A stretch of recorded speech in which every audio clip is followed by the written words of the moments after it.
कुंभ राशि वालों नमस्कार दोस्तों, आप सभी का बहुत बहुत स्वागत है हमारे इस कुंभ राधे ज्ञान चैनल पर। कुंभ राशि इस धरती पर कोई जन्मा नहीं जो तुम्हें पराजित कर सके। यह घमंड की आवाज नहीं है, यह अहं की अभिव्यक्ति नहीं है, यह तुम्हारी वास्तविक सामर्थ्य का स्मरण है। तुम्हें बचपन से बताया गया था सबसे आगे निकलो, लेकिन किसी ने यह नहीं सिखाया कि कल के अपने स्वरूप से आगे निकलो। क्योंकि सच्चाई यही है कि सबसे कठिन प्रतिस्पर्धा किसी और से नहीं बल्कि स्वयं से होती है। और जो इंसान स्वयं पर विजय पा लेता है उसके सामने फिर कोई टिक नहीं सकता। तुम्हारी हार तब नहीं होती जब कोई तुम्हें पीछे छोड़ देता है। तुम्हारी हार तब होती है जब तुम स्वयं प्रयास छोड़ देते हो, जब तुम अपने सपनों को छोटा कर लेते हो, जब भय को पहचान बना लेते हो, जब बीते कल को आने वाले कल का निर्णय कर्ता बना देते हो। याद रखो, दुनिया तुम्हें तब तक नहीं झुका सकती जब तक तुम स्वयं झुकने का निर्णय न लो।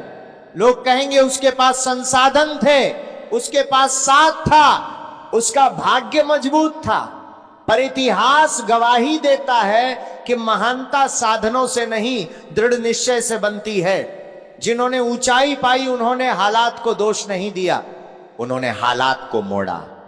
और तुम भी कर सकते हो। तुम बाहर से शांत दिखाई दे सकते हो, सामान्य जीवन जीते हुए लग सकते हो, पर तुम्हारे भीतर एक योद्धा निवास करता है। वह हर बार उठ खड़ा होता है जब परिस्थितियां गिराने की कोशिश करती हैं। वह हर बार मुस्कुराता है जब हालात तोड़ना चाहते हैं। तुम्हारी असली शक्ति यह नहीं कि तुम कभी नहीं गिरते, बल्कि यह है कि तुम हर बार उठते हो। पराजय स्थायी नहीं होती, वह केवल एक परिस्थिति होती है, पहचान नहीं। जब कोई कहता है तुमसे नहीं होगा, वह अपनी सीमाएं तुम पर थोप रहा होता है, पर तुम्हारी सीमा तुम्हारे निर्णय तय करते हैं, किसी की राय नहीं। जब तक तुम प्रयास करते रहोगे तुम हारे नहीं हो। संसार तुलना करता है, समाज तुलना करता है, पर सृष्टि तुलना नहीं करती। तुम अद्वितीय हो, तुम्हारी राह अलग है, तुम्हारी रफ्तार अलग है, तुम्हारी मंजिल अलग है। जब कोई तुम्हारी तरह है ही नहीं तो कोई तुम्हें कैसे हरा सकता है। यदि तुम अपने सपनों को त्याग दोगे तो कोई और उन्हें साकार नहीं करेगा। तुम्हारे भीतर जो ज्वाला है वह किसी और में नहीं जलती। इसलिए याद रखो, तुम्हारे सपनों की जिम्मेदारी तुम्हारी है और तुम कमजोर नहीं हो। भय इस बात का संकेत है कि तुम कुछ बड़ा करने वाले हो। यदि डर नहीं लग रहा तो संभव है तुम सीमा के भीतर ही रह रहे हो। डर को शत्रु मत मानो, उसे मार्गदर्शक मानो। हर असफलता तुम्हें अनुभव और धैर्य देती है, और जब ये दोनों मिलते हैं तो इंसान अडिग हो जाता है। तुम्हें रोका जा सकता है, तुम्हें गिराया जा सकता है, पर तुम्हें हराया नहीं जा सकता जब तक तुम स्वयं हार न मानो। शरीर थक सकता है, मन विचलित हो सकता है, पर आत्मा अनंत है। जब तुम भीतर की आवाज सुनते हो तो समझते हो कि तुम केवल व्यक्ति नहीं, एक संभावना हो। आज निर्णय लो कि मैं स्वयं से परास्त नहीं होऊंगा, मैं भय से ऊपर उठूंगा, मैं परिस्थिति से आगे बढ़ूंगा, मैं अतीत को अपनी पहचान नहीं बनने दूंगा। जिस दिन ये संकल्प ले लेते हो उसी दिन से दुनिया तुम्हें हराने की कोशिश छोड़ देती है। इस पृथ्वी पर कोई नहीं जो तुम्हें रोक सके। यदि तुम अपने निश्चय पर अटल हो, कोई तुम्हारी चाल धीमी कर सकता है, कोई तुम्हें गिरा सकता है, कोई उपहास कर सकता है, पर तुम्हारी आत्मा को नहीं झुका सकता जब तक तुम अनुमति न दो। याद रखो, तुम साधारण नहीं हो, तुम हालात का परिणाम नहीं हो, तुम अपने निर्णयों का परिणाम हो। जब निर्णय मजबूत हो जाते हैं तब तुम्हें हराने वाला कोई नहीं होता। लोग कहेंगे ये घमंड है, कुछ कहेंगे ये अति आत्मविश्वास है, पर जो जागृत हैं वे जानते हैं ये घोषणा है, ये चेतना जगाने की पुकार है। अजेय होना दूसरों को हराना नहीं बल्कि अपने भय, संदेह, आलस्य और सीमित सोच को हराना है। जिस दिन भीतर का युद्ध जीत लिया उस दिन बाहर की दुनिया केवल मंच बन जाती है जहां तुम अपनी चेतना व्यक्त करते हो। सबसे बड़े युद्ध बाहर नहीं भीतर लड़े जाते हैं। जब तुम कुछ बड़ा सोचते हो तभी मन सवाल करता है, क्या सच में कर पाओगे? लोग क्या कहेंगे? असफल हो गए तो क्या होगा? यही आवाज असली विरोधी है। पहला नियम है, मन को हारने मत दो।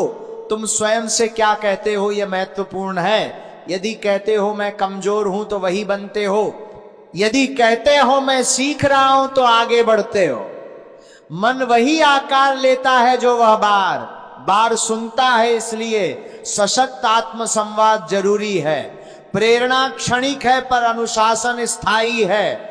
जब तुम मन की इच्छा से नहीं बल्कि संकल्प से कार्य करते हो तब मन के स्वामी बनते हो, और जो मन का स्वामी बन गया उसे कौन हरा सकता है। शरीर सीमित है, मन चंचल है, पर आत्मा अनंत है। यदि केवल शरीर की पहचान से जीते हो तो हर हार भारी लगेगी। यदि आत्मा की पहचान से जीते हो तो हर अनुभव सीख बनेगा। अजय बनने का रहस्य है शांत होना। जब संसार शोर करे तब मौन में जाओ, जब सब भागे तब ठहरो। ध्यान बाहरी शक्ति नहीं देता बल्कि भीतर की शक्ति का परिचय कराता है। अडिग व्यक्ति सब कुछ नियंत्रित करने का प्रयास नहीं करता, वह कर्म करता है और परिणाम स्वीकारता है। यही कर्मयोग है। जब ध्यान कर्म पर होता है तब हार का भय समाप्त होता है। यदि सबको खुश करने में लगे रहोगे तो स्वयं को खो दोगे। अजय व्यक्ति सम्मान चाहता है पर स्वीकृति पर निर्भर नहीं रहता। अच्छा होना अलग है, निर्बल होना अलग है। वह ना कहना जानता है, अपनी ऊर्जा की रक्षा करता है, हर संघर्ष नहीं चुनता क्योंकि ऊर्जा उसकी पूंजी है। तुम उन 5 लोगों के औसत बनते हो जिनके साथ समय बिताते हो। यदि आसपास निराशा है तो मन भी वैसा होगा, इसलिए ऐसी संगति चुनो जो ऊपर उठाए। अजयता एक दिन में नहीं आती, यह रोज के छोटे निर्णयों से बनती है। आज समय पर उठना, आज अभ्यास करना, आज सीखना, आज गिरकर फिर उठना, यही कदम मिलकर तुम्हें अडिग बनाते हैं। अजय अजय होना किसी को परास्त करना नहीं है। अजय होना अपने ही भीतर छिपे डर, शंका, टालमटोल और हीनता की जड़ों को उखाड़ फेंकना है। जब अंतर्मन का संघर्ष शांत हो जाता है तभी बाहरी परिस्थितियां बदलती हुई प्रतीत होती हैं। बहुत से लोग ताकत की चाह रखते हैं, अनेक लोग संपत्ति की इच्छा रखते हैं, अधिकांश लोग प्रतिष्ठा चाहते हैं, किंतु बहुत कम लोग स्वयं पर विजय पाने का साहस जुटाते हैं। जिस दिन इंसान अपने ही मन पर अधिकार कर लेता है उसी दिन उसके जीवन की नई यात्रा प्रारंभ होती है। वही क्षण 365 दिनों के गहरे परिवर्तन की शुरुआत बन जाता है।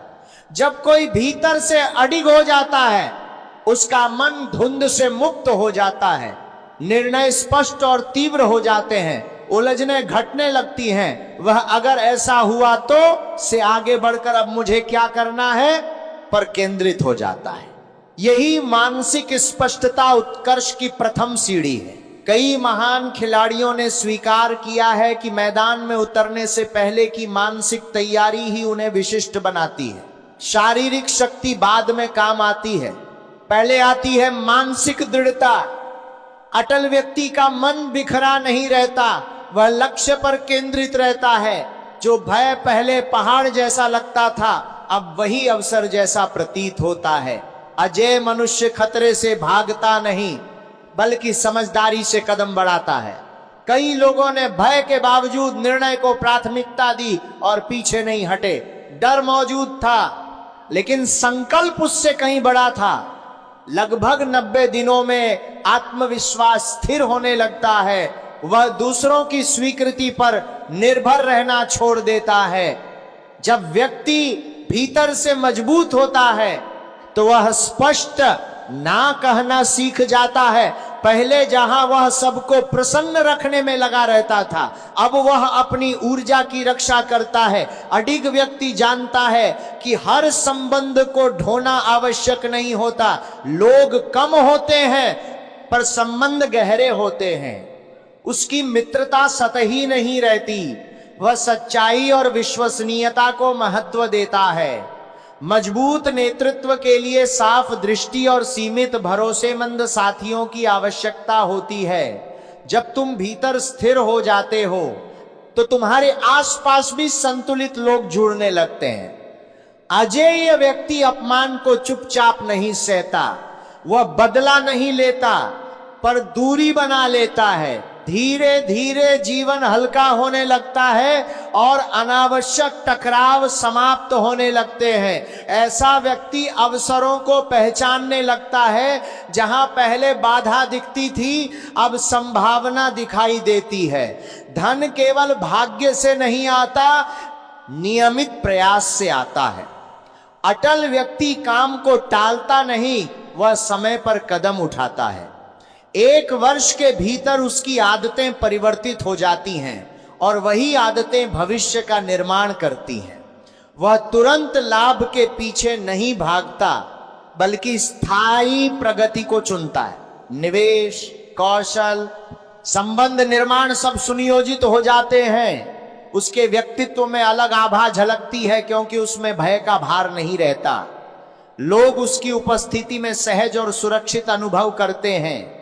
वह भीड़ का हिस्सा बनकर नहीं चलता, बल्कि दिशा निर्धारित करता है। लोग उससे मार्गदर्शन लेने लगते हैं और उसके शब्दों का महत्व बढ़ जाता है। अब शिकायत कम और कृतज्ञता अधिक होती है। वह समझता है कि हर अनुभव ने उसे परिपक्व बनाया है। अंतिम चरण में उसे यह एहसास होता है कि वह केवल अपने लिए नहीं जी रहा, उसका जीवन प्रेरणा का स्रोत बन सकता है और उसकी यात्रा दूसरों के लिए प्रकाश पुंज बन सकती है। 1 वर्ष पहले जो व्यक्ति भयभीत था, वही अब संतुलित है। जो पहले संदेह में था, वही अब निर्णय लेने वाला है। जो पहले स्वीकृति का आकांक्षी था, वही अब आत्मसम्मान से परिपूर्ण है। उसके जीवन में संबंध कम लेकिन सशक्त है, आय स्थिर और प्रगतिशील है, प्रतिष्ठा स्वाभाविक है, मन शांत है और आत्मा संतुष्ट है। अब उसे स्पष्ट है कि अजेयता किसी को हराने में नहीं, स्वयं पर विजय पाने में है। वह स्वीकार करता है कि उसने अपनी आंतरिक शक्ति को पहचान लिया है। वह भय, परिस्थिति, विफलता और आलोचना से ऊपर उठ चुका है। और जब व्यक्ति स्वयं को जीत लेता है, तब वास्तव में कोई भी उसे परास्त नहीं कर सकता। अजय मनुष्य केवल अपनी सफलता तक सीमित नहीं रहता। जब आंतरिक विजय पूर्ण हो जाती है, तो उसका प्रभाव फैलने लगता है। जैसे दीपक स्वयं जलकर आसपास के अंधकार को दूर करता है, वैसे ही जागृत चेतना अपने परिवार, समाज और राष्ट्र तक प्रकाश फैलाती है। यह यात्रा 5 वर्षों में गहराई से आकार लेती है, धीमी पर स्थायी, शांत पर प्रभावशाली। भीतर से मजबूत व्यक्ति का व्यवहार संतुलित हो जाता है। वह प्रतिक्रिया देने के स्थान पर उत्तर देता है। परिवार में उसका स्वर संयमित हो जाता है। वह क्रोध की जगह स्पष्टता से बात करता है और यही आत्मनियंत्रण उसका पहला साम्राज्य बनता है। जहां पहले बहस होती थी, अब संवाद होता है। वह सुनना सीखता है और समझने का प्रयास करता है। धीरे धीरे विश्वास का वातावरण बनता है। परिवार उपदेशों से नहीं, आचरण से बदलता है। जब बच्चे अनुशासन, समय की पाबंदी और वचनबद्धता देखते हैं, तो वे स्वतः प्रेरित होते हैं। समाज स्थिर व्यक्तियों को महत्व देता है। जब कोई 2 वर्षों तक अपने शब्द और कर्म में सामंजस्य बनाए रखता है, तो उसकी विश्वसनीयता स्थापित हो जाती है। लोग सलाह के लिए उसके पास आते हैं और उसकी उपस्थिति में निर्णय लिए जाते हैं। हर बड़ा परिवर्तन छोटे समूह से प्रारंभ होता है। अजय व्यक्ति समान सोच वाले लोगों को जोड़ता है। साप्ताहिक दिया विचार विमर्श, सेवा कार्य और ज्ञान साझा करने से प्रभाव बढ़ता है। तीसरे वर्ष तक वह केवल बोलता नहीं बल्कि करता है। शिक्षा, सहयोग, रक्तदान, पर्यावरण संरक्षण जैसे कार्य उसके संदेश को मजबूत बनाते हैं। समाज को केवल वक्ता नहीं, कर्मशील व्यक्ति चाहिए। 5वें वर्ष तक वह प्रेरक से आगे बढ़कर नीति पर विचार रखने वाला बन जाता है। शिक्षा, युवा सशक्तिकरण और नैतिक मूल्यों पर उसकी आवाज सुनी जाती है। उसका साम्राज्य